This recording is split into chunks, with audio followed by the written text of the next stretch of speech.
نو لنډې پوښتنې وکړئ او لنډ سوالونه او پوښتنې څلورې قاري صاحب محترم مهرباني وکړئ.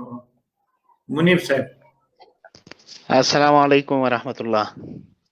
وعلیکم السلام ورحمت الله مهرباني وکړئ. وعلیکم السلام ورحمت الله. د زړه له تله انجینر صاحب او قاری سعید صاحب تاسو ټولو لیدونکو ته سلامونه وړاندې کوم. هیله لرم چې جوړ او روغ به یاسته. الله دې قاری صاحب دا خبره خو د نمر په رنګه څرګنده ده چې مطلب کمې رسنۍ چې دي هغه که د دنیا په هر ګوټ کې دي هغه ښکاره خبره ده چې مطلب هغه د اسلام خلاف داسې تبلیغات کوي، داسې سریالونه جوړوي چې بالکل مطلب زموږ معاشره ته ډیر زیات ضرر رسوي. خو زما اصل مقصد دا دی چې زه دلته سی لایف ته راغلم، ما قاری صاحب سره یو د موضوع نه جلا پوښتنه ده که انجینر صاحب اجازه راکړي. مهرباني وکړه مهرباني وکړه. قاری صاحب پوښتنه مې دا وله چې د ډاکټر عافیه اول مې غوښتل چې مطلب تا سره په ځانګړې توګه دا پوښتنه وکړم خو بیا ونه شو، ستا سره مې اړیکې نه سوې نیولی.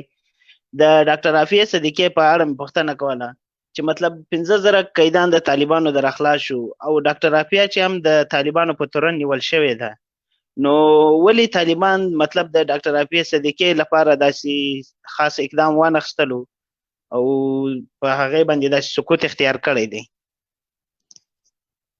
دا زما سوال دی. محترم وروره، د امریکایانو سره خو د بندیانو په موضوع نه چې امارت خبرې کړې دي یا کوم توافق شوی د هغه بندیانو هغه بندیان چې هغه په افغانستان داخل کې بندیان دي، هغه بندیان چې هغه د هیواد نه د باندې دي، زموږ افغانان د امریکایانو سره بندیان دي، لکه په ګوانتانامو کې هم ځینې افغانان شته، تر اوسه پورې شته. نو هغې په اړه اوسه پورې خبرې نه دي شوي. نو اوس فی الحال دپاره تمرکز هغه په زموږ خپلو داخلي بندیانو ده.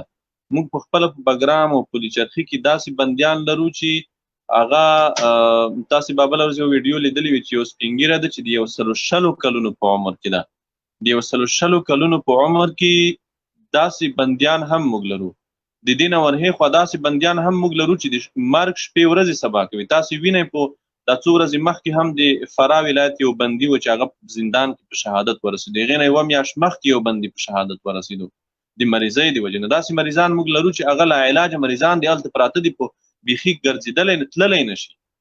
نو هغه د فقه یوه قاعده ده، من ابتلي ببلیتین فلیختر اهونهما. نو موږ دپاره اهونه دا ده چې موږ او د موږ دپاره لازم هم دا ده، اولویت هم د موږ دپاره دا ده چې موږ په هېواد کې دننه خپله د هغه خلکو غم وخورو چې هغه د مرګ ژوند په حالت کې دي، داسې حالت کې چې د بلې سخت حالت کې دي.